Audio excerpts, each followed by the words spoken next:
Hi, Mark Clugorn here for the Photographer Academy. Welcome into the studio again. We've got an amazing model with us today, Ella Ray. And in this shoot, we're looking at kind of how lingerie is used or not used within the world of kind of fashion in portraiture as well and things. So we're going to start with kind of a lovely little top, then we're going to move to a bra, then we're going to go to the implied, and then we'll actually go to a bit of sheer. I would say that if you're trying to really kind of add into your portfolio, whether as a pro photographer or as an amateur photographer, I would definitely start to actually add in sheer rather than topless or nude. The reason being on that, I think it's good confidence in getting new clients in or new models in for you. It gives you a confidence as well, being able to actually kind of giving you that idea that it's okay to actually kind of reveal a breast or not. But again, if you don't show anything, I think it's always more alluring than anything else with it. So today we're looking at more of kind of the sheer and the fashion lingerie within photography. If you're looking for ideas, you know, just jump online, Google, you know, fashion lingerie and the ads, and you'll soon come up with a whole range of kind of different ideas. So it'll kind of start your journey off just that little bit quicker. As far as the setup as to today's concerned, I've got quite a lot of kit around. Lighting wise, I've got strip boxes running. Okay, I've got two strips, both with egg crates on. Remember, the egg crate kind of controls that light, doesn't allow it to spill as much with it. I've got 2 layers diffusion in each of the boxes, so we should have a very, very soft light. Remember, if you're using a soft box, you should really be having that box as close to the subject as possible. That's how it's designed, okay? The further you take that soft box away, it becomes more contrasty, becomes more kind of specular and sharp, and kind of you need to make sure that it's kind of nice and soft and everything else with it. Separation light, again, the same thing as I said. We've got egg crates running. Exposure for the day is running at f4 with this shoot. You know, I like a very kind of subtle depth of field.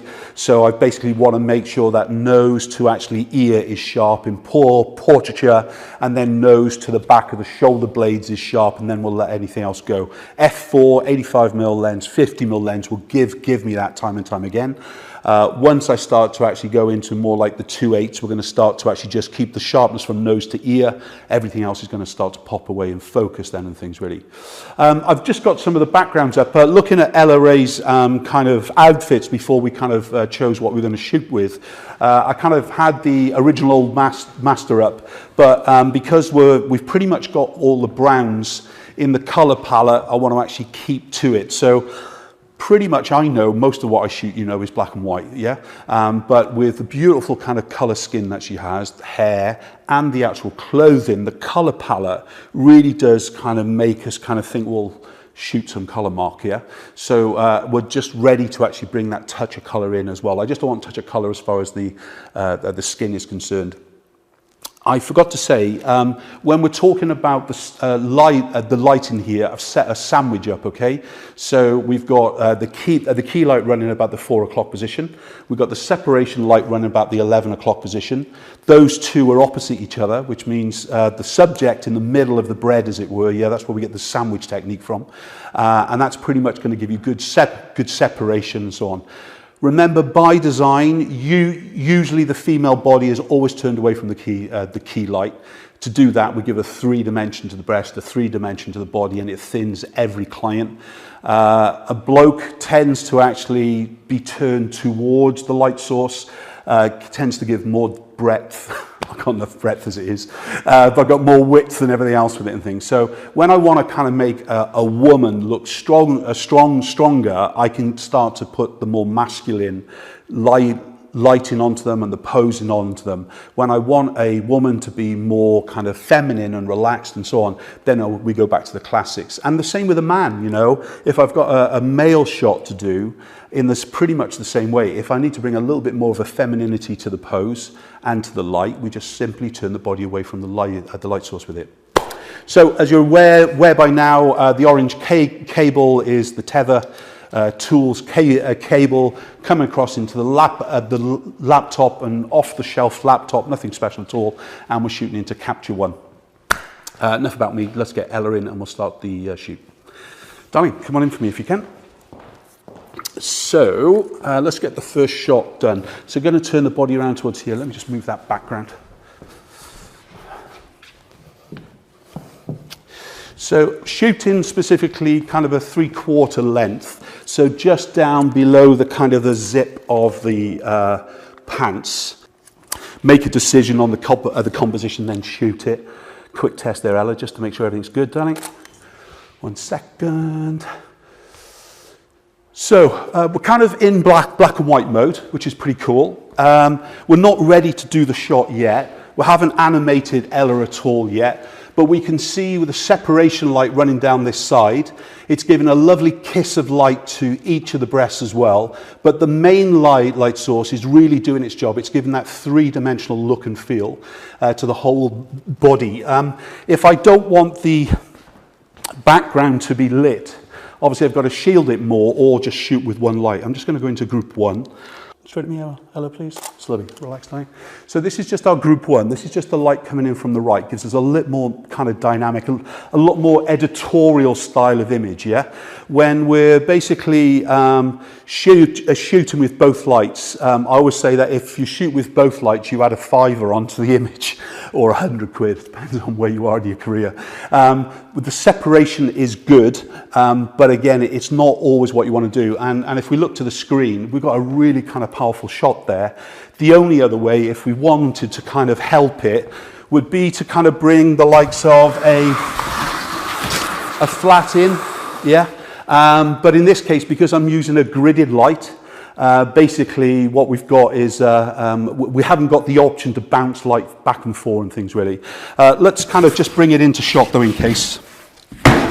As a rule,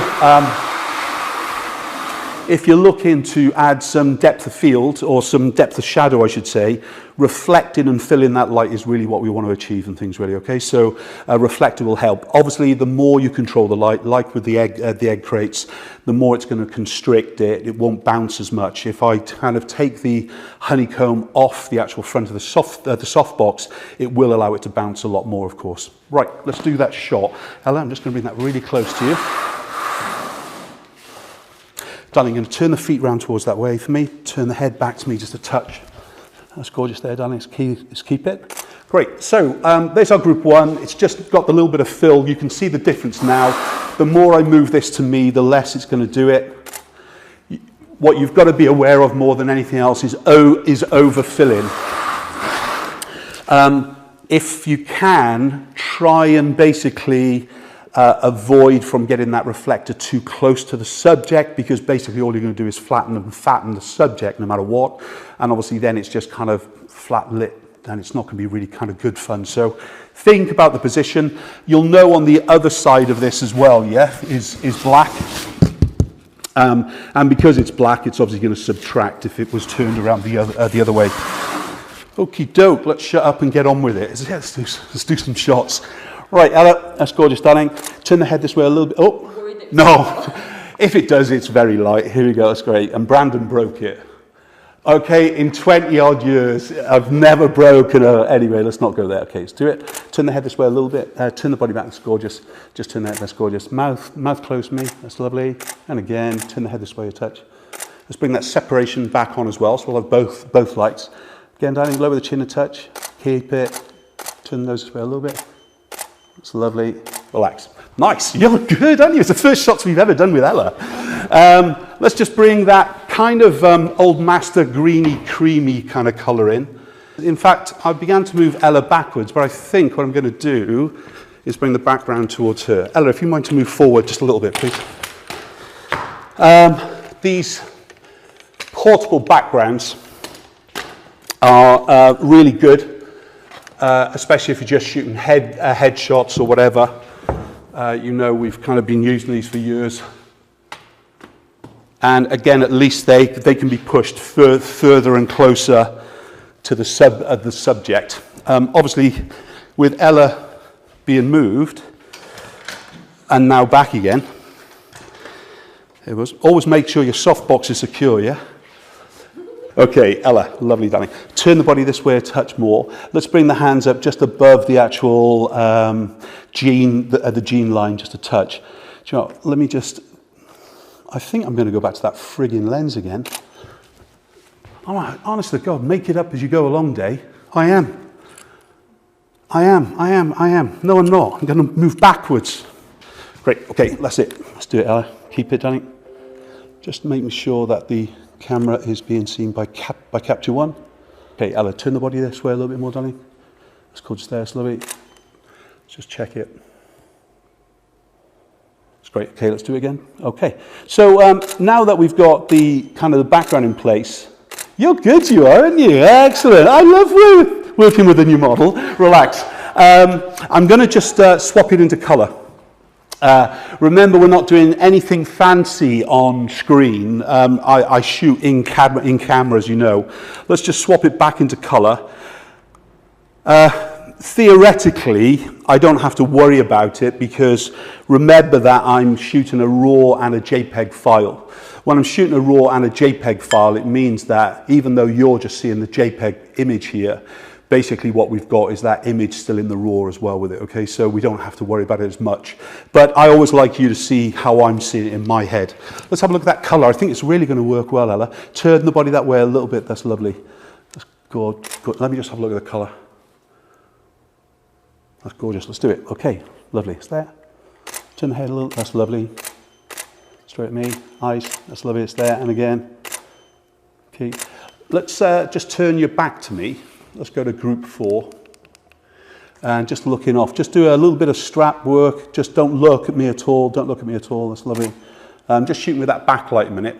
So you can see that it's kind of just giving us the image there. If I need to shoot just with that one, remember, it's basically exposing. Lower the chin a little bit more, Ella. That's lovely, darling. Look towards that light more and relax. Okay, let's go and pop on the bra. Do you want to just whip off and just get that changed in a minute? So, yeah, we've got some nice images. We've got the technique. Remember what we just did here, though, is that the images that we've got on screen, where we've just turned her back to me. Basically, we're using the separation light as the key light. So I swapped from all groups, so both 1 and 4. Now we're back into just the group 4 to actually use that kind of light that is just in the background, okay?